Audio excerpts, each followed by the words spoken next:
Wait. Mirchi mango കളയാൻ വരട്ടെ. Mirchi mango കഴിച്ചിട്ട് ഇഷ്ടപ്പെടാത്തവരാണോ നിങ്ങൾ? സോഡ ഒഴിച്ചോ വെള്ളം ഒഴിച്ചോ കഴിച്ചിട്ട് അയ്യേ ഇതെന്ത് സാധനം എന്ന് ചിന്തിച്ചിട്ടുണ്ടോ? അങ്ങനെ പകുതി കുപ്പി അപ്പുറത്ത് മാറ്റി വെച്ചിട്ടുണ്ടെങ്കിൽ ഇതൊന്ന് ട്രൈ ചെയ്ത് നോക്കും. 10 തവണയിലധികം ഫിൽട്രേഷൻ ചെയ്ത് വന്ന ഗുണ്ടൂർ മുളകും ബംഗനാപ്പള്ളി അൽഫോൺസോ മാങ്ങകളും ഉപയോഗിച്ച് ഇന്ത്യൻ രുചി വൈവിധ്യത്തിൽ പിറന്നതാണിവൾ. 60 ml vodka, 60 ml mango juice, 15 ml sugar syrup, ഒരു ലൈം സ്ക്യൂസ് ചെയ്തിടാം, ഐസ് ഇടാം.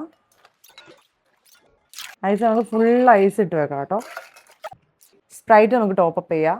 സ്പ്രൈറ്റ് ആഡ് ചെയ്യുമ്പോഴാണ് മാംഗോ മിർച്ചിയുടെ ഫ്ലേവറൊക്കെ നന്നായിട്ട് എക്സ്പോസ് ആവുന്നത് കേട്ടോ. മാംഗോ സ്ലൈസസ് ഗാർണിഷ് ആയിട്ട് വെച്ച് കൊടുക്കുക. ഒരു ചില്ലി ഒന്ന് ട്രൈ ചെയ്ത് നോക്കട്ടെ. അപ്പം ചിയേഴ്സ്. ചെറിയൊരു മാംഗോയുടെ ഒരു സ്വീറ്റ്നെസ്സും സ്പൈസ്നെസ്സും അസിഡിറ്റി ഉണ്ടല്ലോ ചില്ലിയുടെ, ആ ഒരു അതെല്ലാം കൂടി നല്ലൊരു സത്യം പറഞ്ഞാൽ ഭയങ്കര ടേസ്റ്റി ആയിട്ട് ഫീൽ ചെയ്യുന്നത്. ട്രൈ ചെയ്ത് നോക്കണേ എല്ലാവരും.